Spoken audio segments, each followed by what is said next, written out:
What is happening? YouTube, it is your boy Trev. Okay. Yesterday we watched this Trump at the Bitcoin 2024 conference in Nashville. We watched it live. We watched it together. We heard all the things that he said. And there was over 1,000 views. I don't think 1,000 people were watching all at the same time, but ultimately there were over 1,000 views of the live stream that I did on X. But obviously there are a lot of people who didn't get to see it, and I said that I would give just kind of an update, brief synopsis of the things that we heard, and we heard some really good things. So all right, let me run through real quick and talk about some of the things that kind of the key points that Trump made when talking about Bitcoin and talking about crypto in general. And I made a bunch of notes here. Okay, so he started off by comparing crypto to the steel industry as far as the growth potential, and where it started off, and how, once basically attention was poured into it, how it really, really blew up.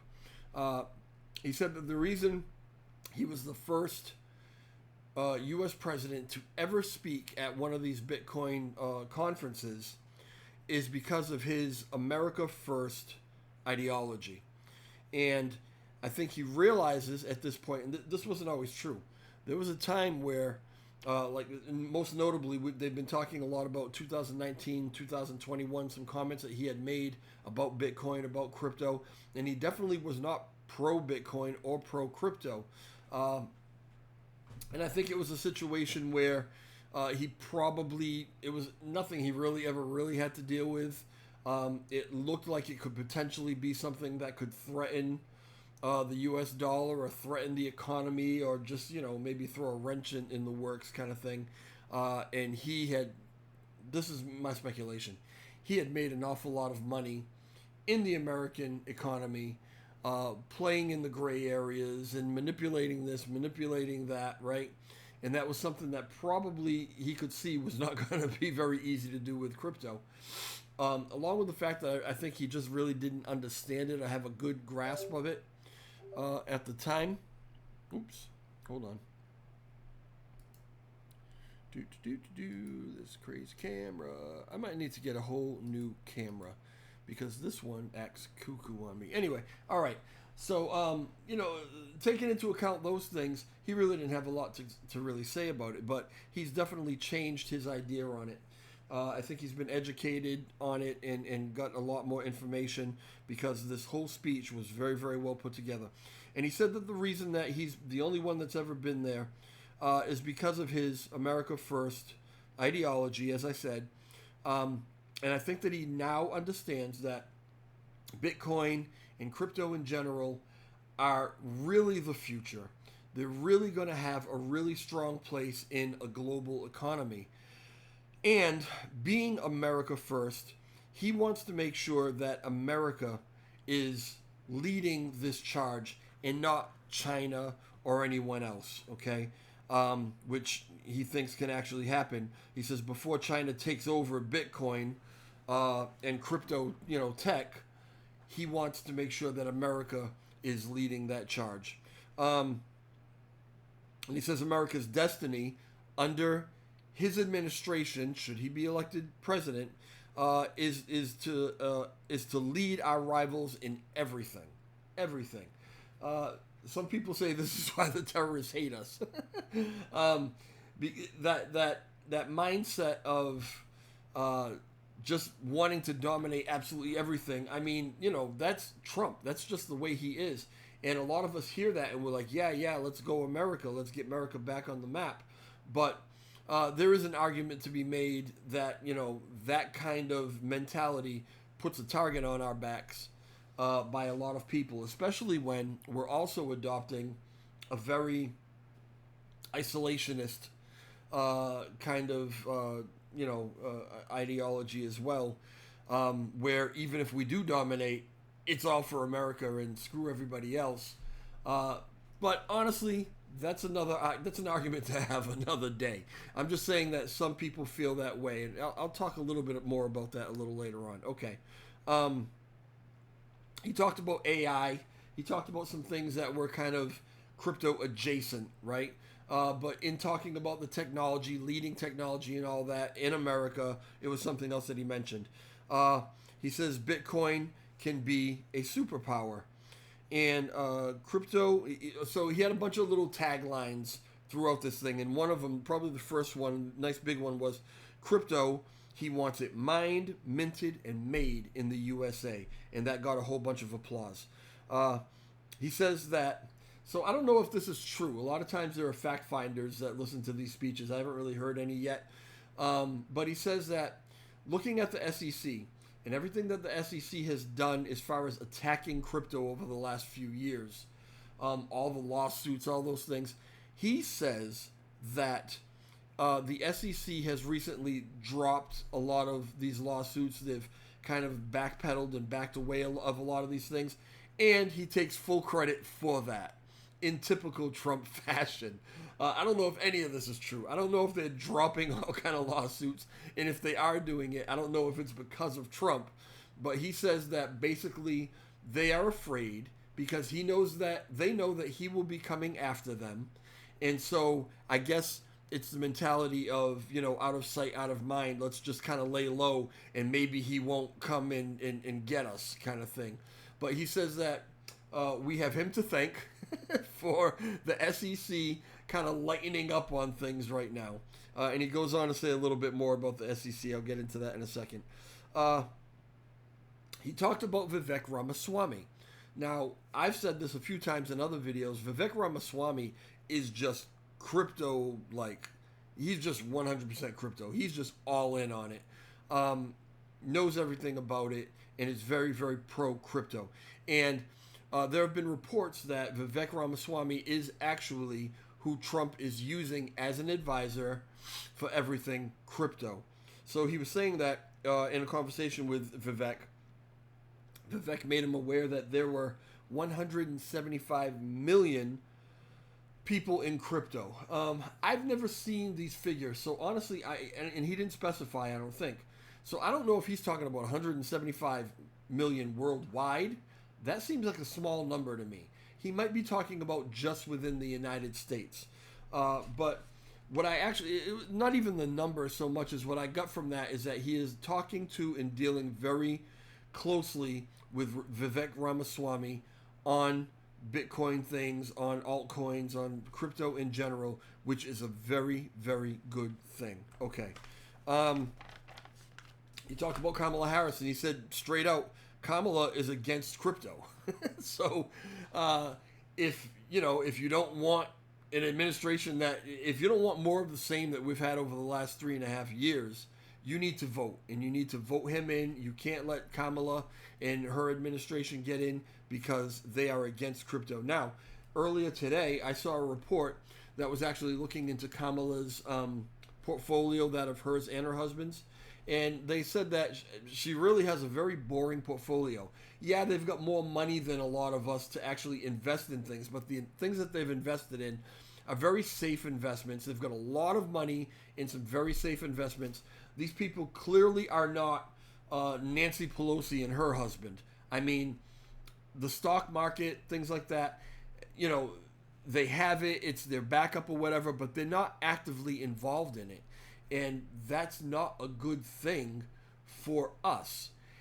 And nothing at all of any crypto whatsoever was mentioned in her portfolio. I don't think she even owns any cryptocurrency. Big red flag. Okay. So when he got into Kamala, he also he spent a lot of time in this speech, as expected, talking about the presidential race, talking about what he did as president, what he's going to do for the nation, once he gets back in office. It was really a lot of it was a stump speech. He took that opportunity to talk to the Bitcoin conference and to talk to crypto community in large about the kind of president that he was and that he's going to be and what he's going to do. Again, very well expected, so that was fine. Uh, then he mentioned, okay, he said the moment he is sworn in, the war on crypto ends.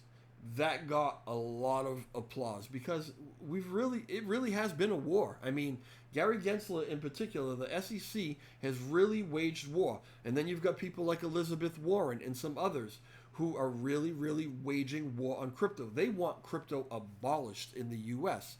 He mentioned Elizabeth Warren. He says when he gets in office, people like Elizabeth Warren who have this war on crypto, they will not get their hands on crypto at all. It will be hands off crypto for all these people as far as he's concerned. Now, can you really do that? I mean, he can make it difficult for them to push any of their anti-crypto agenda, but he can't stop them from trying to push that agenda. Obviously, it is better to have a president who will do everything he can to stop that kind of agenda and to push crypto forward, right? So that when these people come up with their cockamamie ideas, they don't have a platform to really go to, right? It would be a lot easier with somebody like Kamala Harris, obviously with Biden. It's been a lot easier for these people to push their agendas. Okay, and then the next thing he said, which got probably the biggest applause of the night, was that on day one, he will fire Gary Gensler. The crowd went crazy when he said that. And with everything that he said, and he said a lot of very important things, a lot of things that really, it was a lot of red meat kind of stuff for crypto people, right? But if he didn't say any of the rest of that, if all he said was, hey, crypto people, hey, Bitcoin people, all I want to tell you is that if you elect me president on day one, I'm firing Gary Gensler. And people like Elizabeth Warren will never get their hands on crypto. We're going to push crypto to the moon, right? If that's all he said, that would have been enough. Everybody went nuts when he said he was going to fire Gary. As a matter of fact, he kind of chuckled and he said, I didn't know that he was actually that unpopular. So I will say it again. And he said it again. Day one, I will fire Gary Gensler, you're fired. And everybody went nuts. Obviously, these are things that we want to hear. And talking to Vivek, and I'm sure talking to other people, he knew what the red meat was to throw out to the crowd. What we want to see now, what we know, right, is that actions speak louder than words. So this was an opportunity to get an awful lot of votes. It was an opportunity to talk to a very big community of people and lock in their votes. He really sold and made the case that if you go with Kamala, crypto is screwed. If you go with me, I'm not only going to save it, I'm going to push you guys to the moon, right? He made that very clear. But actions speak louder than words. So it's election season. We know that they all say what they've got to say to get us riled up and to get us to vote for them. Will he actually follow through on all of these things? I am someone who has been very skeptical of that because I know what he has said about crypto in the past. And when people have said, oh, Trump is pro-crypto, I said, not so fast. Look at this that he said. Look at that he said. I'm not sure that he's pro-crypto. I've been that way. But watching this speech and watching, I mean, he had a lot of teleprompter stuff. I mean, he really wanted to get it right. Looking at the effort that it took to put this whole thing together, to educate him to the point where he could really speak on this stuff intelligently, it was just a lot of effort to go through just to get some votes and then forget about it. It just seems like too much was put into this, too much thought was put into it for that to be the case. Now, that could be wishful thinking on my part. I really don't know. But we're going to have to watch it. And we will continue to talk about this throughout the election season. We're going to be watching very closely. And you know on this channel, if I see something, even if it's something that you guys don't want to hear, if I see something that doesn't look quite right, that I think maybe they're trying to pull the wool over our eyes, I'm going to tell you, right? So if that's the kind of thing that you like and you're not subscribed to the channel, subscribe to this channel, by the way, and hit the like button. All right, let's go on. Another little phrase he threw out there is that together with Vivek, right? And I think Vivek is going to have a prominent position in his cabinet. He says we want to build the future, not block the future. And he's talking about the future of cryptocurrency. Okay, so this is scary as hell. And he was absolutely right about this because I've talked about this myself. He said that Kamala Harris, if she gets in office, and I guess we don't know this 100% because she hasn't announced who her cabinet will be, right? But there's a lot of talk out there that Kamala Harris will make Gary Gensler the Treasury Secretary. That's much worse than being the SEC chair. That puts him in a much, much stronger position to absolutely screw the cryptocurrency industry, right? Also, Elizabeth Warren is looking to be on the Senate Banking Committee. And there's no reason at all to believe that if Kamala Harris gets in, that also won't happen. These two moves could be absolutely catastrophic for cryptocurrency in the United States. And so this is something that we need to watch. We need to track. And it's alarming. It really is. Okay. Let me see. Oh, he wants to create or appoint a council, a crypto council, right? The appointees are going to be pro crypto people. They're not going to be people who are trying to screw crypto or all for the government, whatever the situation. There's going to be some of that, but anyway, they're going to be people who love crypto, and the idea of this council is to push crypto forward, okay, and to elevate it. He used the phrase, "You guys want to go to the moon? We're going to go to the moon," right? He could really, if he really does everything that he said he was going to do, he could really kick off this bull market in an unbelievable way. We could have one of the biggest and longest bull markets throughout his presidency that maybe we've ever seen, if all this stuff actually comes to fruition. So this council, he says, will set up rules and regulations and things, but they will do it in a way that is pro crypto, that helps to build crypto and expand crypto and make crypto stronger, not to curtail it and shut it down, right? No CBDCs is what he said. On his watch, no CBDCs. That's out the window. He will defend the right to self-custody. This was something else that got a roar from the crowd. Everybody loved that. He said that, if I heard this correctly, because honestly, I caught the end of this. I got distracted. And if I heard this correctly, and I'm going to have to go back and look at it, but I'm pretty sure he said that he is pro stable coins. He didn't have a problem with stable coins. As a matter of fact, he went on to talk about how stable coins could actually work together with the dollar and everything to actually strengthen the economy. So for my, particularly, immediately I think to my Terra Classic family and community, who have been trying everything under the sun to repeg USTC, to find a way to do it that's not going to, because listen, already got a target on the back of that. I mean, any attempt at all to try to repeg that, the stable coin is going to get the attention of the SEC, and it's going to be a problem. So there have been a million ways or ideas on how to actually get that done and kind of skirt those issues. But in the last 2.5 years, whatever we're at right now, nobody's found a way to do it, because there is simply just an attack on these things.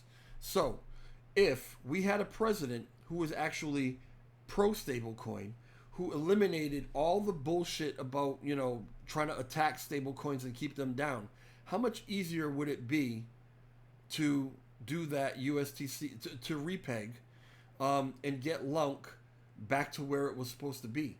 It sounds like it would be extremely possible. You guys are going to have to tell me. You know I'm not a developer. I don't always understand all of how that works, but leave comments in the comment section and let's talk about that. If there were not a war on stablecoins, if stablecoins were actually pushed as a good thing, what would that mean for LUNC? What would that mean for Terra Classic? What would that mean for the repeg? Tell me about it. Let's talk about it. Okay. Um, and he said that a lot of people feel like Bitcoin threatens the U.S. dollar, and he said that he sees now that Bitcoin is not at all a threat to the U.S. dollar, and in fact could help to bolster it. And one of the last things he said was that under his administration, Bitcoin and crypto will skyrocket. Plain and simple, right?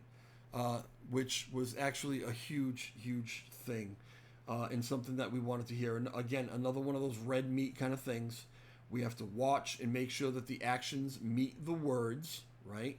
But we won't know that, and we don't even have the opportunity to know that unless this man gets into the presidency. Now, I want to take a quick second to talk about, and this is not, I'm not taking a side one way or the other. I can tell you right now that I haven't always been the biggest fan of Donald Trump as a president, even necessarily as a person.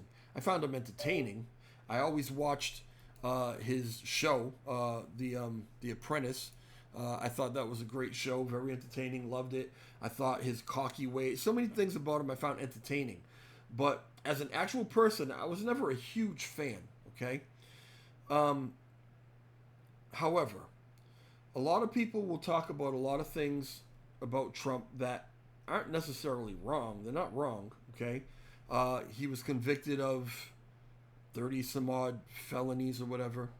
He's been convicted of sexual misconduct. He allegedly cheated on his wife while she was pregnant. There are so many things that have been said about him negatively. And, you know, true or not true, it's out there about him. You can say that he's probably not the best person in the world. I don't know, right? He puts on this whole Christian thing. The man has never done anything Christian in his life. There's a lot of politician in Donald Trump. For someone who was never going to be a politician, he's really playing the role really, really well. You can say all those negative things about him, but the reason that people are going to vote for him anyway, the reason that it seems like people have lost their minds and don't care about any of that, I don't care, given the choice between Kamala Harris at this point, was Biden, but Kamala Harris at this point, and Trump, I'll choose Trump, is because, and I've had this conversation often with my fiance, people are having a hard time buying food. People are having a hard time putting fuel in their vehicle. People are having a hard time paying their utility bills. People cannot buy houses. It is really, really bad. Unless you're an uber rich kind of person, right? It's really bad out there for any of us who are making, especially anybody who's making like under $150,000 a year. It's tough. It's really, really tough. And one of the arguments that I have with my fiance is, she says, well, a lot of the policies that he had back when he was president, yeah, absolutely made it so that, you know, the stock market was good for that first couple of years before COVID. People's 401ks had more money in them than you ever saw before. But was that sustainable?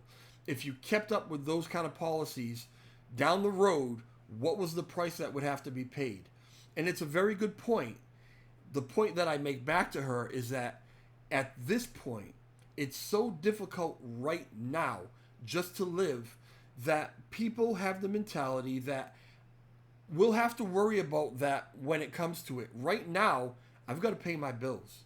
Right now, I've got to put my kids through school. Right now, I've got to put food on the table. I've got to be able to get to work, right? Right now is the problem. And if we've got a president that right now we feel can stimulate the economy, lower prices on all these things I just mentioned, put more money in our pockets, right?